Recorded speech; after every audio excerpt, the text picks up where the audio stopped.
Hey everyone, thanks for tuning in to another episode of Seven Figure Real Estate Agent here on the YouTube channel. Today I'm super excited to be joined by Christopher Alexander from Canada. So this will be fun. Might be my first international guest, so I'm excited about that. I'm honored. So here we go, you guys. Let's rock and roll. And this episode is brought to you by All-Star VAs, which is a virtual assistant staffing company. Can help you with all of your administrative needs, whether that's executive assistant or an inside salesperson, social media manager, and everything in between. There's going to be links down below to all of Christopher's contact information, as well as our sponsors of the show as well. So Christopher, thanks again for coming on. I'm super excited to chat with you. Tell us all about you and what you do, and we will have a great chat here. Yeah, Christopher Alexander. I am a lifelong REMAX person. My grandfather was one of the founders of the brand in Eastern Canada. He and his partner, Walter Schneider, in 1980, acquired the rights to REMAX and went on a tear, really changing the industry across the country. And it's the concept or the model at the time united all the different players in most markets across the country. And then REMAX also sold the rights to Western Canada and Quebec. And my family owned a REMAX brokerage for many, many years, which my sister now operates. And I started my real estate career as an agent in January of 2010. Helped people buy and sell homes for about 4.5, 5 years. And then I came to REMAX Ontario Atlantic to be a franchise sales consultant. And I found what I was really passionate about. I mean, I really liked real estate and helping people buy and sell. But when I got into the franchising side, that's when I really found what I was most passionate about. And my career also took off then. And, I was very successful converting our competitors to the brand, sold a lot of franchises, and some luck would have it, my boss resigned. There was a vacancy for about 4 to 6 months, if I remember correctly. And then, I was given the nod to be a regional director, and then that built. And then I was managing some of our US regions. And in 2021, our families ended up selling all of our North American regions to REMAX Holdings, which included Ontario, Atlantic Canada, all of New England, Minnesota, Wisconsin, and Indiana. And then REMAX asked me to be president and run Canada as a whole, excluding Quebec, which was a huge honor and highlight for me. And then recently, as of March 3rd, I resigned from my role as president and now focusing on my own entrepreneurial endeavors, as well as doing a lot of work for REMAX Europe, which my family is still owners of. Awesome. What a cool story, Christopher. And congrats on all your success, with REMAX, obviously a pioneer, in the industry for sure. So you're not running REMAX anymore as far as your entrepreneurial ventures, or are you still doing that? Not in Canada, no. So I do own a REMAX brokerage with about 100 agents, 5 offices, and I've been signed as a strategic advisor for REMAX Europe. Got it. Okay, very cool. And then you're doing some other stuff aside from that? Yes. Got it. Anything real estate related that we should talk about, or something different? Well, it depends. Like on the real estate side, I've been at an arm's length from the European business for several years now. Now I'm taking a more full-time role in it. And that is a completely different world than the United States and Canada as far as organized real estate goes, because there is none. Right. Are you stressed out juggling? Oh, shoot, I really can't juggle. Now my dog's gonna grab all of it. Okay, listen, this video is brought to you by All-Star VAs. Are you stressed out juggling your calendar, your email, all of the tasks you have to do, plus your personal life, which doesn't leave you any time to actually do the stuff that you got into real estate to do, like going on client appointments, negotiating deals, all the fun stuff. Look, if that's you, I have a solution for you. My team of all-star virtual assistants helps me do all of those things so that I can do the stuff that I love doing. And we can install an all-star virtual assistant for you in your business, whether that's an executive assistant, a social media manager to blow up all your accounts, a marketing manager, an inside sales associate, a customer care manager, and plenty of other positions starting as low as $4 an hour. All you got to do is go to allstarvas.com, book a call with our team. We'll tell you all about the program and see if it's a fit for you. All right, back to the video.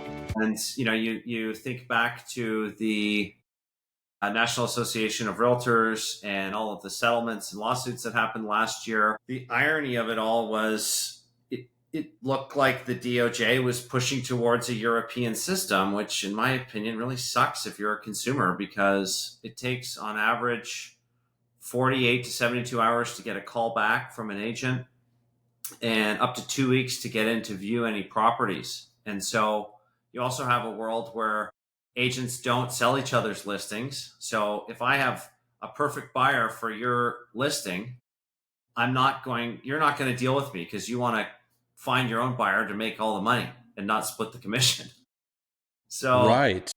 It's a really backwards system. And, our goal with the brand there, we just celebrated 30 years last year, is to redefine and change the way people buy and sell homes in the European landscape. That's interesting. So in Europe, and I wasn't aware of this because obviously you do it here, but it's more along lines of what kind of the DOJ would want, you would say, for here? I don't think anybody really realizes how well the system, they're playing with fire. I mean, in my opinion, after it's all been said and done, sure, maybe a seller shouldn't be obligated to pay any commission if they don't want to a buyer's agent.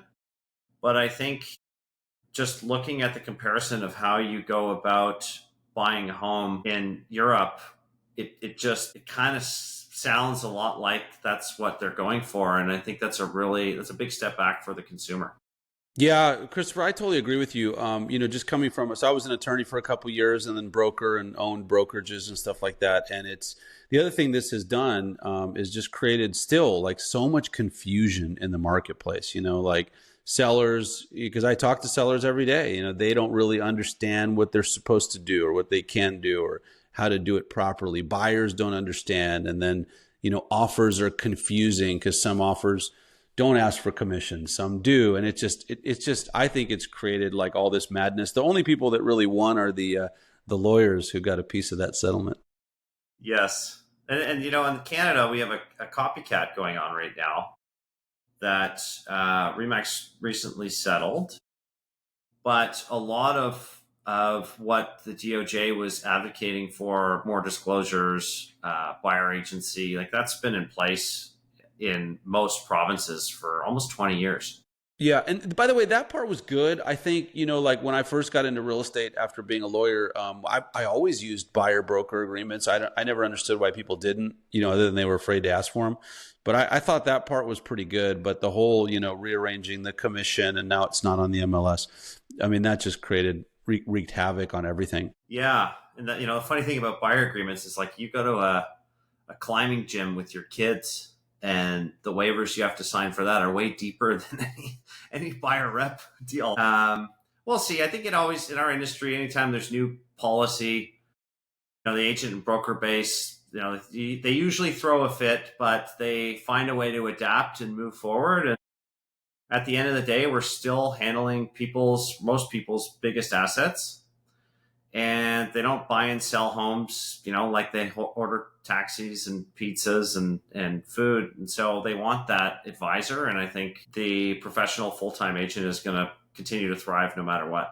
Yep. No, I totally agree with you 100%. So Christopher, since you were involved, obviously still involved, in the brokerage business for so long, I'd love to get some kind of insights from you there. What do you see as the future of that? It seems like we've seen a lot of interesting things. You've had some Wall Street players come in and buy up firms, and then some companies getting bigger and lots of changes. So any thoughts on kind of what's going on in that space?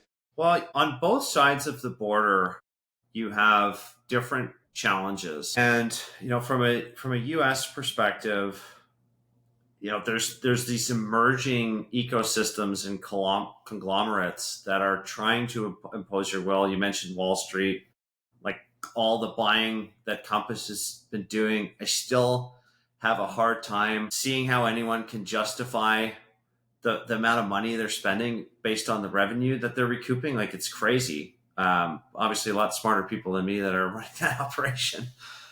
But I see in Canada as well, like consolidation and economies of scale are really going to be the future for brokerage companies. And so, you think it's so hard as a broker owner to make money off agents. And in Canada, the average brokerage size is much larger than the average brokerage size in the US. And that's because there's not the same ancillary opportunities that you have in the United States.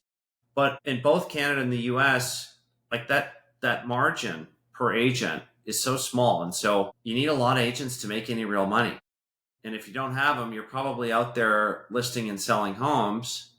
And it's like impossible to do both well. You can run a really great sales operation. Chances are your brokerage is suffering. And if you're a really focused broker owner, chances are you don't have time to be listing and selling. And so I think on the brokerage side, really, leveraging economies of scale, merging with your competitors and creating synergies is going to be really critical for the foreseeable future, and certainly over the next 5 to 10 years. But what's exciting is there's a lot of new technologies emerging that are allowing brokerages to operate more streamlined than ever before. And so I think we're in a bit of an evolution, call it. But at the end of the day, I think it's like 85, 90% of top agents, they want to be with a well-known, respected organization, whether they're regional or national. They want to have a broker owner that they can call to get advice from. And so that role isn't changing, but I think the overall makeup of brokerages to be profitable are going to look a lot different. Yeah, it's funny, when I first bought, I used to own Keller Williams brokerages a long time ago. And I remember when I first kind of got involved in that, one of the top agents at the office said, the definition of broker is that you get broker. Yes. I'll never forget it. And I was like, yeah.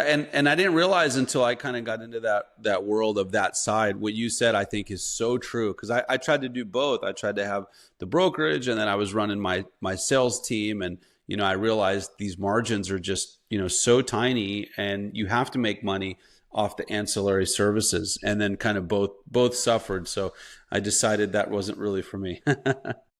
Yeah, and I totally appreciate the trap that most brokers fall into. It's like, well, I'm making way more money running this team, like per deal, but I want the brokerage because I'm an entrepreneur and I can control my own world and I have an asset. But I think for the good of your sales business or the good of the company, there comes a point where every broker owner, in my opinion, needs to choose. Like, am I going to be an agent, or am I going to be a focused broker? Because both are great. It's just, running and owning a brokerage requires a lot more risk, and it's just a different business at the end of the day.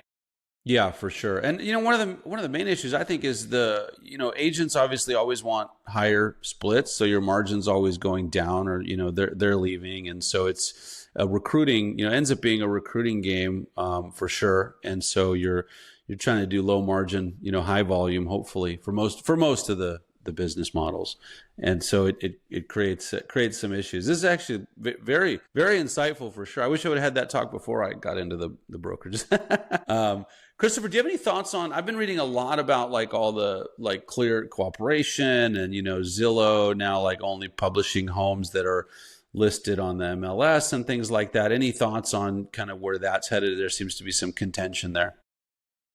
I think it's brilliant what Zillow, and I see now Redfin is going down the same path. I just don't know how you can argue to a seller that exposing their home to the most amount of eyeballs is not in their benefit. And, I'm just thinking back to when the market was just crazy hot in 2020, 21, a bit of 2022.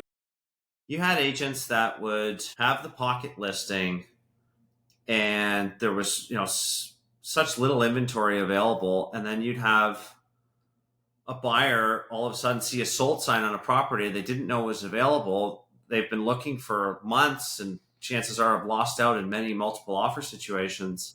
And they're like, what the hell? Right. Like, and then they look at their agent, like, how come you didn't know about this?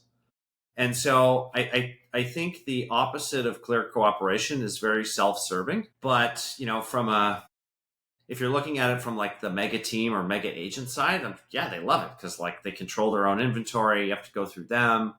It may help them, make more money. But I just think, greed, you have to be aware of greed and like we have to do the right thing as an industry, or you get situations that happened last summer with all the settlements. Yeah, for sure. I mean, I think, like you said, marketing 101. I mean, the more people that see it, the higher the demand, the higher the price you're probably going to get, which is the best for the seller, the homeowner. Yeah, and I'm sure there's all kinds of one-off situations, celebrities, ultra high net worth people. Most of those homes get sold off market anyways. But I just think it's a bit of a disservice to the entire industry and especially consumers if certain agents or companies are trying to hoard listings. Like I just think it's very self-serving. Yeah, 100%. I totally agree with you. And I'm sure that'll shake itself out as well. Another interesting topic, Christopher, that I've been thinking about is, and I've always thought this, coming from like being an attorney and, having to pass the bar, which is a pretty tough exam, and having high standards.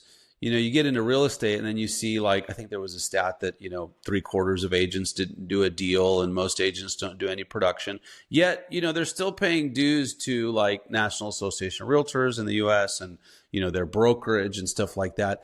You have any thoughts on, the standards in the industry and how we kind of elevate that for everyone's benefit? Yeah. So this is near and dear to me. So, especially from the brand that I've been affiliated with, it's always been a full-time, full-service agents company. It's a tricky one to answer because, years ago I was involved in the Ontario Real Estate Association's revamping of their licensing program.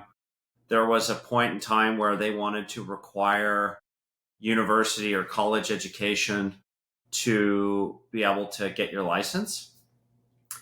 And at first I was like, you know what, that sounds like a really good idea. It shows people are dedicated.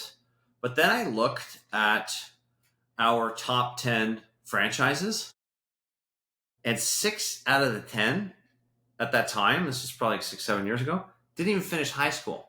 Right. So like, to me, it's like, it's more about, are you full-time? Are you doing a lot of deals? And are you staying current with your designations and, your licensing requirements, as opposed to a higher education? Because it's one of the few industries in the world that you can enter into with little to no education, little to no connections, and make a really good living for yourself and your family. And oftentimes that turns into really great residual impact for communities. And so I think it is more about, like I said, are you full-time? Are you staying current on your designations? And are you doing a lot of transactions? Because, policies and rules are changing all the time. And unless you're consistent, you forget things and you make mistakes, and that's not fair to the customer. Yeah, I totally agree. I mean, look, I would never advocate, I don't think, for like a, some heightened education, but I feel like there should be a way, because for consumers, a lot of times consumers can't tell the difference, between, let's say, a part-time agent who's never done a deal and then someone who does 100 deals a year, because it's not open, it's not communicated to them. So I hope, or I wish there was some way to make that distinction or differentiation, because people otherwise just don't know. Well, I think it's starting to emerge, and like I'm hearing more and more stories of consumers asking their agent, like, how many deals have you done this year? Mm-hmm.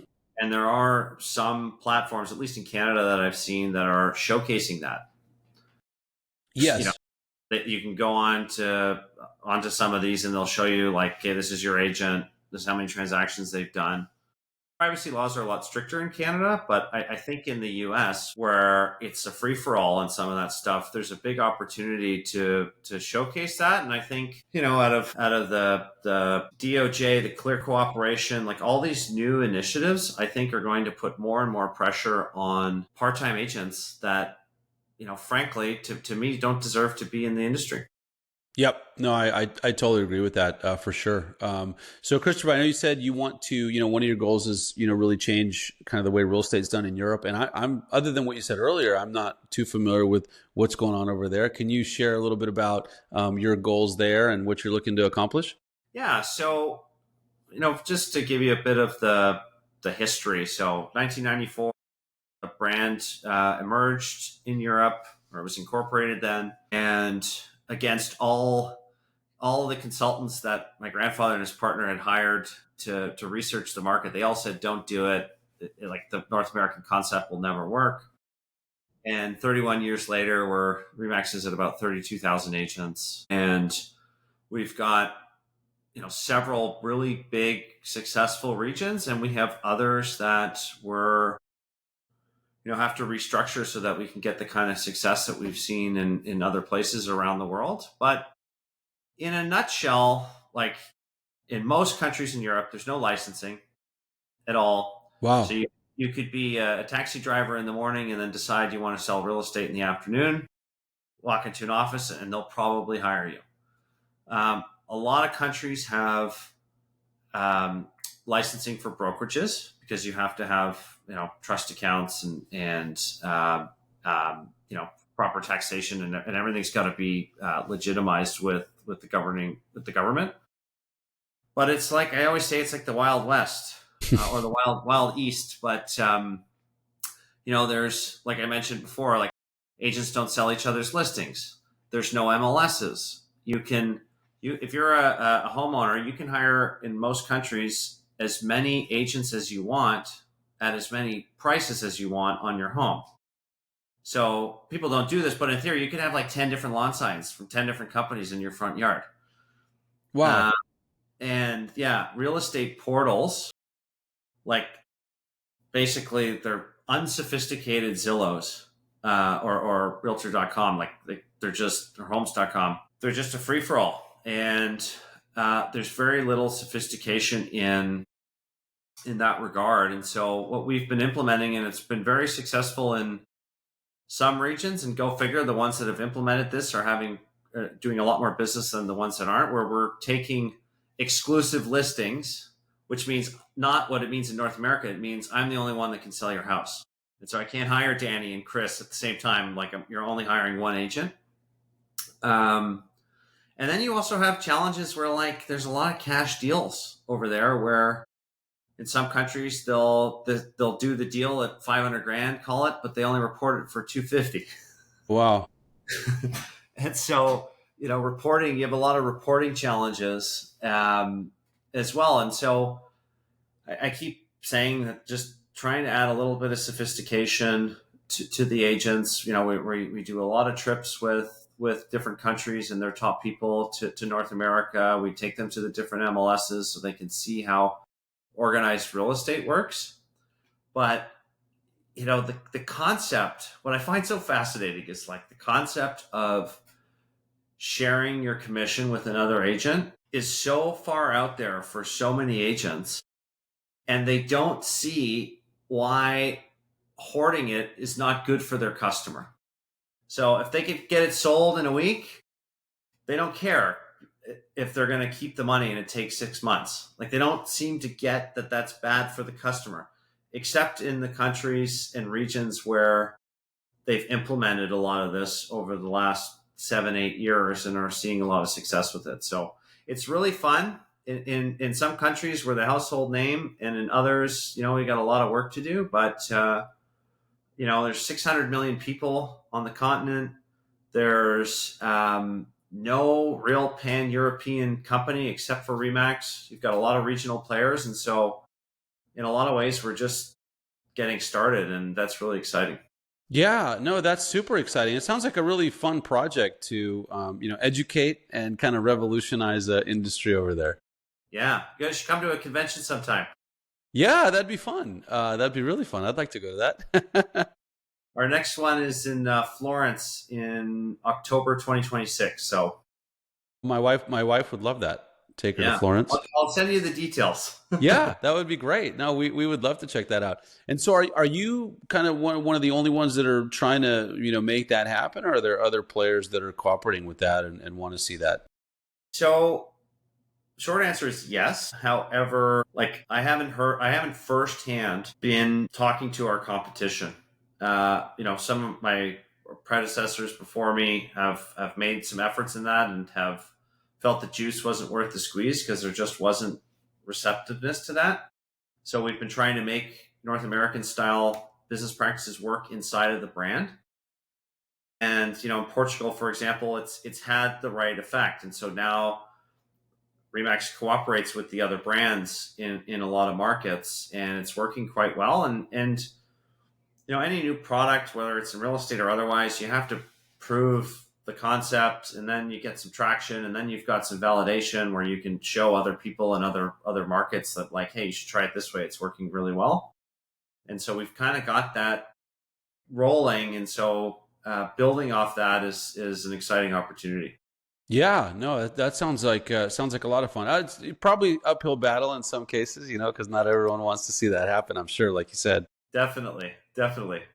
Those are some weird rules, by the way, that or no, or lack of rules, I should say. Yeah, Where you there's no can just, rules. yeah, It's funny because people, like North Americans, just don't get it in so right. many ways. I'll never forget. I went over 10 years ago with a group of good agents to a convention, and they were talking about lock boxes as the big revolution. And so a lot of it's pretty. I don't want to call it juvenile. Stuff that we take for granted over here. Europe's such a culturally and country to country, it's so different culturally. And so you have some places that are more open-minded than others, and then you've got places that are just, this is how we do it. And, our government regulates it this way, and getting any kind of data to, track what people are doing or like even do a CMA is like impossible. And so it presents a whole other set of challenges. But like I said, there's all kinds of great opportunities, and we really see, getting consumers to see the light, so to speak, that working with a REMAX agent or under this North American style of structure is actually a way better process, and Right. we're hoping that starts to take hold. Yeah, no, that makes sense. Well, I wish you the best in that. I think that's a really really cool undertaking. And then, Christopher, are you talking about only like the European countries there, or are you going to then expand that into other parts of Europe, Asia, things like that? So my family and the work I'm doing is we own the rights to everything from Iceland to the Iranian border, and right now we've got our hands full with that. And maybe if there's opportunity in the future to expand into Asia, we might do it. But for now, there's just so much. As my grandfather used to say, there's a lot of gold in them hills. So Right. find those and take it from there. Yeah, that's really cool. And then, I should have asked you earlier, like as far as commission there goes, is it a similar structure in terms of, commission, you get paid at the end, contingency, things like that, or is it different? Yeah, generally speaking, yes. There's some countries that are a flat fee. There's some countries that they employ the agent, kind of like a Redfin, the old school Redfin model. In Austria and Switzerland, for example, that's working really well. England, generally, like the market's 1%, and you don't own the home until the deal is closed. And so if you've been waiting, you find your dream house and it's closing in 120 days, and on day 119 someone comes in with a better offer, the seller can take that. Wow. And I don't think that we'll be able to change that concept, but like I said, every country is just so different, and trying to standardize some process and cooperation is really, really important to show consumers that there's a better way of doing business. Yeah, I mean, at the end of the day, I think, this is all the goal is make it better for consumers, more transparent, for sellers and buyers, and make it more of a free market, really. Yep, definitely. Yeah. No, that's awesome, Christopher. Well, man, this is so cool. I really love what you're doing, and we'll be kind of following along. And I'd love to maybe attend one of your conferences. That'd be a lot of fun. Once the invites are live, I'll send you the details. And it's honestly, I go to a lot of conventions, and yes, like I'm involved in REMAX, but it's the best convention from a like fun entertainment location Yeah. that I've been to. Yeah, So it sounds like it. That's awesome. Well, Christopher, good luck with everything you're doing, for sure. I'd love to have you on again a little bit later to see how it's going with that and the progress that you've made in your efforts. anytime, Danny, this is a real pleasure, and let's keep in touch.